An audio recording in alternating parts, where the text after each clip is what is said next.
Bonsoir, Ségolène Bonsoir. Royal. Bienvenue dans cette émission. Refuser la cruauté du monde, le temps d'aimer est venu. C'est le titre de votre dernier livre aux éditions du Rocher. On va en parler évidemment. Mais on a envie d'avoir votre regard sur l'actualité, évidemment. L'actualité politique en particulier.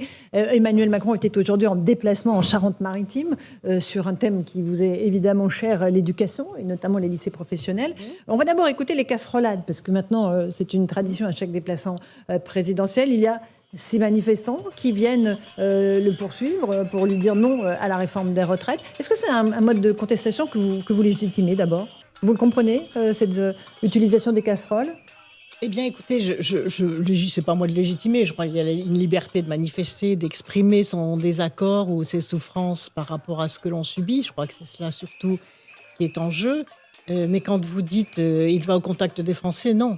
Il ne peut plus avoir de contact avec les Français puisque les manifestations sont interdites et il y a des cordons de sécurité qui l'empêchent d'avoir accès aux citoyens. Donc, ce qu'il rencontre... Village Potemkin, c'est ce que vous dites? Un peu, oui, un peu. Donc ce qu'on attend finalement de ce qu'il observe en se déplaçant sur le terrain, c'est qu'il en tire les conséquences, même si c'est déjà un peu tard, mais il n'est jamais trop tard pour bien faire. Par exemple qu'il se rende compte qu'il faut retirer cette réforme et que massivement les Français n'en veulent pas. Donc un chef d'État qui est à l'écoute du peuple doit à un moment quand même se rendre compte que les Français refusent ce déclin annoncé et refusent d'être dépossédés, d'être dessaisis d'une partie des fruits de leur travail qu'est la retraite. Mais reculer aujourd'hui, après les violences que l'on a connues lors des dernières manifestations, ce n'est pas justement légitimer la violence, légitimer ce qu'ont fait les casseurs, Madame Royal? Je pense qu'au contraire, c'est empêcher l'escalade de cette violence. Puisque lorsque un conflit dure, forcément, on le sait, regardez les Gilets jaunes, au début, les manifestations étaient très pacifistes. C'était les femmes retraitées qui sortaient sur les ronds-points pour contester un impôt qu'elles ne pouvaient pas payer. Là aussi, les choses ont été très pacifistes. Au début, les organisations syndicales ont mené des manifestations extrêmement dignes, les citoyens aussi, les partis politiques aussi. Et le fait que le pouvoir compte sur le pourrissement du mouvement pour le délégitimer, ce n'est pas un bon calcul parce que ça fait du mal à la France, du mal au pays. On vit dans le chaos. Et la France est regardée dans le monde entier comme un pays d'un grand désordre.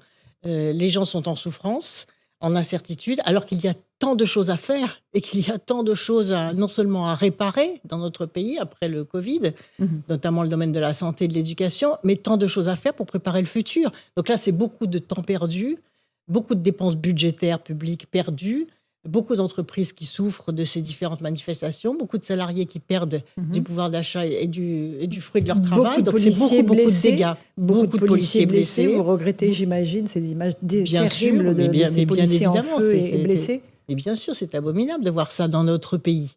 À la fois des policiers blessés, des manifestants mutilés. Et on se demande si nous sommes encore en France.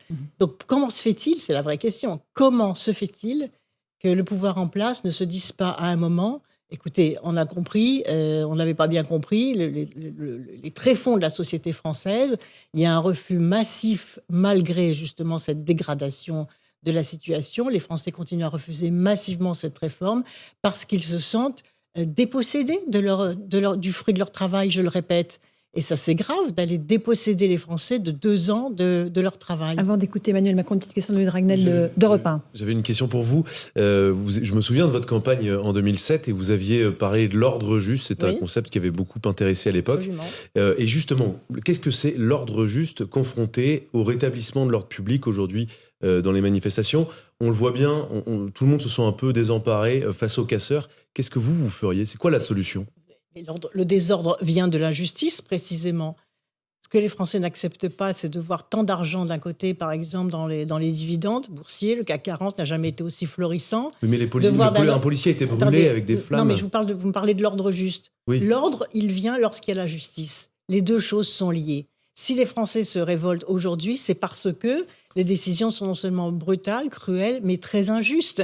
Parce qu'il y a tant d'argent d'un côté dans le capitalisme financier, pour aller vite, les Français le voient bien, avec les dividendes qui sont versés et qui sont en plus exonérés de l'impôt de solidarité sur la fortune financière. Et d'un autre côté, on va leur prendre 2 ans de vie, c'est-à-dire qu'on modifie unilatéralement leur contrat de travail, et cela sans vote à l'Assemblée nationale. Donc il y a un grave dysfonctionnement aussi des institutions. Est-ce que vous ne pensez pas que le fait qu'il n'y ait pas eu de vote à l'Assemblée nationale est dû en grande partie à l'attitude de la NUPS, cette alliance de gauche qui a fait obstruction et qui n'a même pas permis aux députés d'aller jusqu'à l'article 7 qui prévoyait le report de l'âge légal de départ? Ce n'est pas tout à fait exact.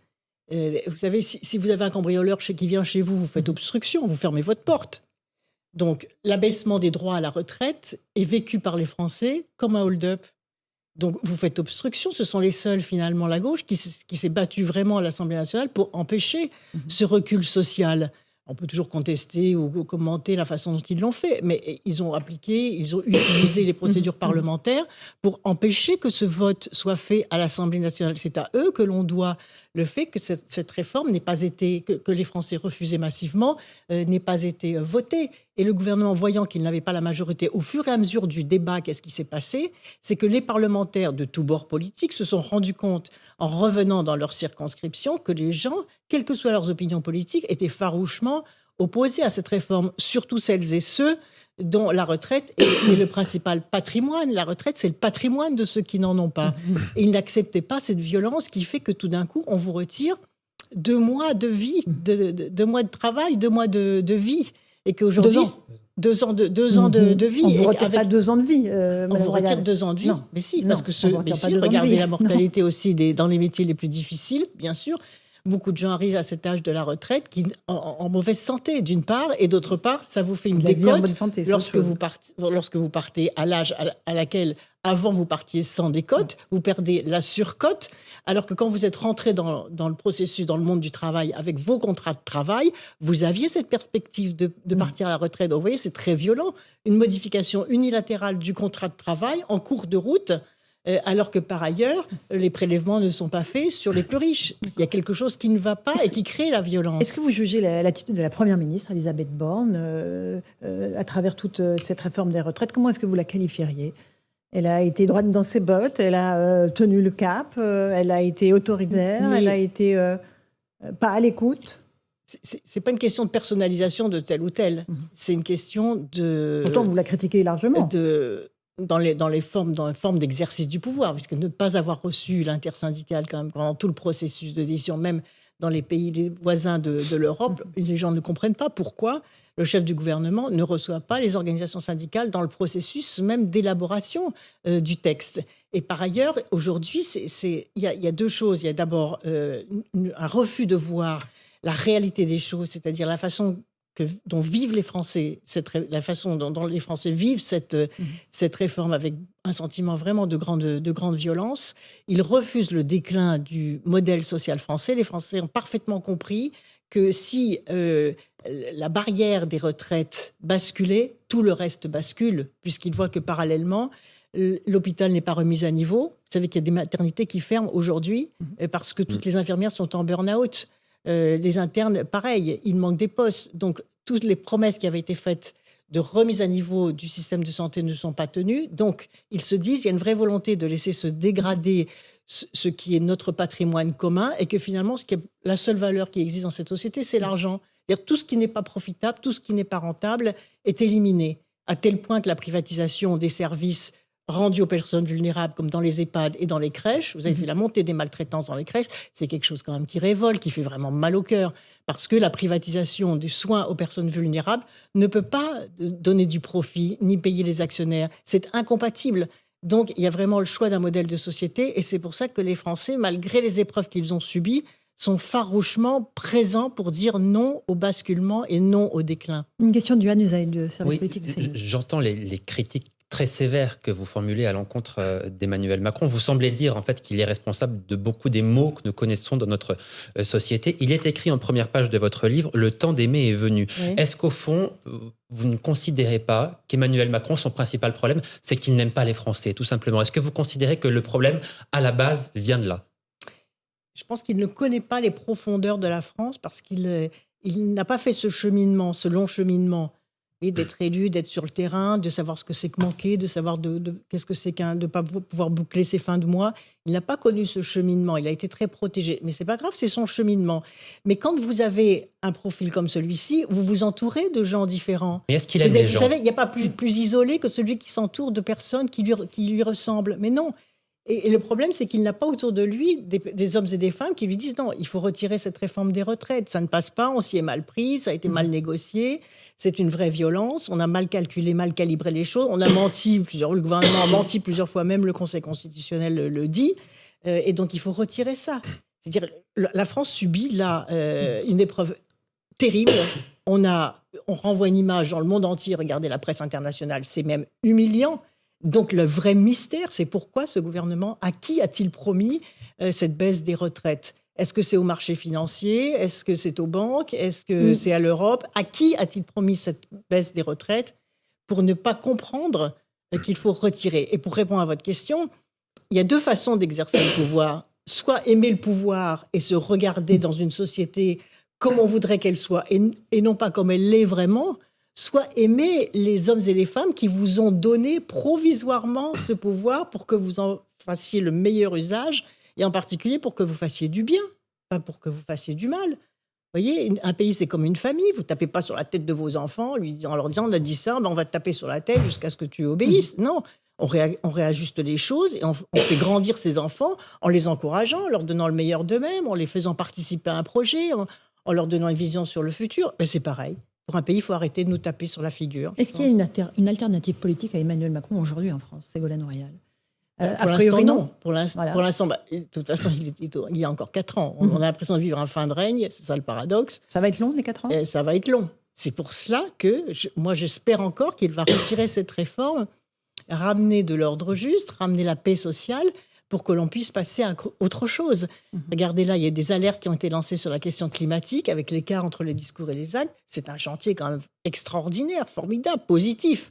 Des contraintes supplémentaires, bien sûr, mais se profile devant nous le problème de la sécheresse, dans tous les pays du monde d'ailleurs. Qu'est-ce qui est fait aujourd'hui ? Il y a plein de choses à faire. La récupération de l'eau de pluie, la récupération de l'eau des stations d'épuration, les circuits doux pour éviter d'utiliser de l'eau potable dans les sanitaires. Il y a énormément de choses à faire. Il ne fait rien là-dessus, Emmanuel Macron ? Il ne se passe rien, puisque tout est focalisé et tout est gelé par ce conflit social énorme. Donc, il faut arrêter le conflit social pour commencer à défendre les intérêts de la France et développer les filières de la croissance verte et de l'économie verte et bien d'autres choses encore. Et la remise à niveau de l'école et de la santé. Là, il y a 2 urgences absolument criantes. Il était en déplacement aujourd'hui en Charente-Maritime, le président Macron, sur le thème du lycée professionnel. Il dit, voilà, on va mettre 1 milliard d'euros par an sur la table pour investir dans les lycées professionnels. Il y aura des stages, des indemnités pour les jeunes qui partent en stage. C'est une bonne chose. Il faut favoriser l'enseignement professionnel. Bien sûr, mais ça ne date pas d'aujourd'hui. Bien sûr, ça date pas d'aujourd'hui, oui, bien sûr. Donc là-dessus, vous faire de dites... l'apprentissage, etc. En tant que présidente de région, je connais bien ce lycée, puisque c'était dans mon ancienne région. Donc bien sûr, il y a fait très longtemps qu'on fait des choses, mais qu'on puisse rajouter des choses et des actions dans l'éducation nationale, bien sûr. Mais c'est petit par rapport à l'ampleur du problème. Vous voyez, maintenant, les professeurs sont manquants, on les recrute par speed dating en un quart d'heure, les salaires ne sont pas revalorisés. C'est très stressant, hein, là aussi, pour les parents. Qui se demandent, est-ce que l'école va encore permettre l'émancipation sociale ? Est-ce que l'ascenseur social va encore fonctionner avec l'école publique ? Ça, c'est un enjeu considérable. Une question de Louis de Ragnel ? Je revenais sur ce que vous disiez sur Elisabeth Borne, parce que vous avez été la patronne d'Elisabeth Borne, elle était votre directrice de cabinet, donc vous la connaissez mieux que nous, en tout cas. Est-ce que dans sa manière de gouverner, elle vous surprend, ou si elle était déjà comme ça, c'était sa nature, son comportement quand elle était à vos côtés? Mais vous savez, à ce niveau de responsabilité, et vu la situation dans laquelle la France se trouve, ça ne m'intéresse pas de commenter le caractère de tel ou tel. Non, pas le caractère, mais même la manière de pratique de gouverner. C'est un collectif, c'est le président de la République qui est le clé de voûte des institutions. Donc c'est lui qui donne l'impulsion. Et ensuite, effectivement, il y a la Première ministre qui n'a pas forcément l'expérience non plus de gérer des conflits sociaux et d'être sur le terrain. Mais c'est un collectif, vous voyez. Donc, et puis c'est appliquer des règles démocratiques très simples. Il y a quand même une crise démocratique considérable. Il y a une triple crise. Il y a la crise parlementaire, puisqu'il n'y a pas eu de vote à l'Assemblée nationale. C'est quand même extravagant. À ce moment-là, s'il n'y a pas de majorité, on ne fait pas la réforme. C'est quand même assez simple. Ensuite, il y a une crise de la démocratie sociale, puisque les partenaires sociaux n'ont pas été associés. S'ils l'avaient été plus tôt, avec les contre-propositions qu'ils avaient à faire, notamment sur le financement des retraites et de la protection sociale, peut-être que le projet aurait été beaucoup plus équilibré. Et puis, il y a une crise démocratique, puisque 80% des Français se disent hostiles à la réforme. Donc, on ne peut pas continuer à faire en sorte, c'est quoi la surtout solution ? quand on a une majorité, c'est de retirer cette réforme et de passer aux choses sérieuses. Vous voyez, c'est important, la réforme des retraites. C'est la défense de l'emploi, c'est la défense de l'industrie, c'est la question des investissements pour limiter le réchauffement climatique, c'est la remise à niveau de l'hôpital public, c'est la remise à niveau de l'école, c'est remobiliser les jeunes, c'est de se demander que sont devenus les 3 millions. Vous savez qu'il y a 3 millions de jeunes aujourd'hui qui échappent à toute statistique. Ils sont ni au travail, ni en formation, ni à l'école, nulle part. Parce qu'ils n'ont pas récupéré leur stabilité après le confinement. C'est quand même terrible, ça. Il faut aller les chercher, il faut les remettre debout. Et pour ça, il faut des marges de manœuvre financières. Pardon ? Il faut des marges de manœuvre financières. Mais il faut déjà une volonté politique. Vous voyez ?